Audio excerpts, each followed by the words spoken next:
Selamat kembali berita dunia Sulizah Nita akan memberitahu tentang berita-berita terkini. Kuala Lumpur, semakin banyak emas palsu atau klon wujud di pasaran dengan kebanyakannya dihasilkan menggunakan logam tungsten. Ia berdasarkan peningkatan kes diterima pemilik kedai emas daripada pelanggan, ujar pengusaha emas Fitrah Gold, Fitrah Azali. Menurutnya, sejak pengeluaran khas simpanan RM10,000 daripada kumpulan wang simpanan pekerja KWSP dibenarkan April lalu, ramai teruja untuk membeli emas atau menukar barang kemas dimiliki kepada reka bentuk lain. Kebanyakan pemilik emas palsu ini mendakwa membeli emas dari pihak ketiga yang menawarkannya pada harga murah. Antara reka bentuk popular menjadi pilihan penipu termasuklah emas buluh dan emas pintal. Bagi pakar barang kemas, kaedah kami mengenal pasti secara fizikal emas palsu adalah dengan melihat reka bentuk serta melihat warna di hujung barang kemas berkenaan. Selain itu kami akan buat ujian asid nitrik dan asid hidroklorik bagi menentukan ketulenan emas dari segi warna kerana emas tulen tidak terjejas atau tidak bertindak balas dengan kedua-dua asid berkenaan, katanya. Menurutnya, logam tungsten adalah logam popular digunakan bagi penyamaran emas kerana boleh menaikkan lagi berat barangan kemas. Logam tungsten sering digunakan untuk penghasilan emas klon kerana ketumpatannya hampir sama dengan emas tulen. Kekerapan menerima emas palsu daripada pelanggan menyebabkan peniaga emas kini amat berhati-hati, katanya. Perkara sama turut diakui pengurus emas Faiz Cawangan Langkawi, Nur Izzat Izwan yang mendakwa kedainya menerima 3 hingga 5 kes emas palsu dalam masa seminggu. Cara kenal pasti emas palsu ini adalah finishing penghasilan tidak kemas. Apabila ditekan dan dirasa dengan jari, emas sangat keras jika dibanding dengan emas tulen. Biasanya kami mengujinya dengan meletakkan magnet. Emas tulen tidak melekat pada magnet namun ada emas palsu memberi reaksi pada magnet. Kami kemudian melakukan ujian ketulenan sekali-sekali lagi di depan pemilik emas palsu ini menggunakan asid nitrik dan asid hidroklorik. Sejak kebelakangan ini, banyak emas palsu tidak melekat pada magnet.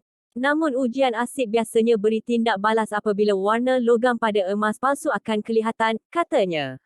Dia berkata, berdasarkan pengalaman, rata-rata emas palsu diperbuat daripada logam tungsten dan tembaga. Bagi menguatkan lagi penyamaran, emas palsu ini disalut dengan warna emas sebenar, katanya. Izzat Izzawan menambah, kebiasaan emas palsu dijual pada harga jauh lebih murah berbanding pasaran. Ada juga menawarkan 2 cincin percuma sebagai hadiah pembelian rantai palsu, katanya. Sementara itu pengurus kedai emas Suli Gold, Syamsul Fitri, berkata penjual emas palsu biasanya muncul setiap kali musim perayaan atau ketika kedai dipenuhi pelanggan. Ketika orang ramai sibuk di kedai, mereka muncul dan cuba jual emas palsu. Biasanya mereka tergesa-gesa ketika berurusan bagi mengelak tuan kedai emas memeriksa ketulenan emas dimiliki.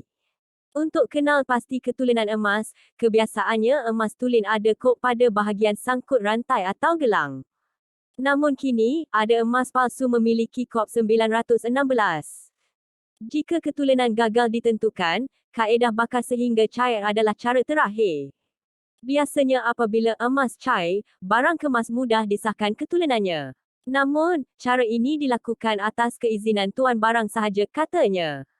Contoh emas palsu yang diterima di kedai emas Faiz. Contoh emas palsu yang diterima di kedai emas Faiz. Emas syariah, dicampur tembaga. Tidak hanya wujud emas palsu buatan China, malah ada juga emas palsu buatan syariah berlegar di pasaran kini. Difahamkan emas syariah ini yang dihasilkan dalam pelbagai bentuk barang kemas kerap diniagakan di Timur Tengah sebagai hadiah perkahwinan. Berdasarkan maklumat, emas syariah ini dihasilkan dengan menukar logam asas dan menggantikannya dengan campuran logam tembaga yang memberikan rupa emas asli. Difahamkan emas palsu syariah berlegar luas di Turki menjadi pilihan pelancong asing kerana harga ditawarkan jauh lebih murah. Timbalan Pengarah Termofizikal, Institut Meteorologi Kebangsaan Malaysia, Institut Piawaian dan Penyelidikan Perindustrian Malaysia, SIRIM, dari Muhammad Fazrul Hisham Muhammad Nur berkata, orang ramai terdedah dengan penipuan emas palsu di pasaran jika tidak berhati-hati. Penurunan harga emas pada masa ini menyebabkan orang ramai mengambil peluang untuk membeli barangan emas sama ada emas jenis bar atau barang kemas. Masyarakat kini mempunyai kesedaran dalam penyimpanan emas kerana ia aset kalis inflasi. Namun implikasi kepada permintaan tinggi ke atas barangan emas di pasaran menyebabkan sindiket penipuan emas turut aktif menjual emas palsu, katanya kepada Harian Metro. Menurutnya, bagi memastikan kepentingan pembeli emas terpelihara, Institut Metrologi Kebangsaan Malaysia (NMIM) SIRIM menyarankan beberapa panduan berguna kepada orang ramai bagi mengelak terbeli barangan emas palsu.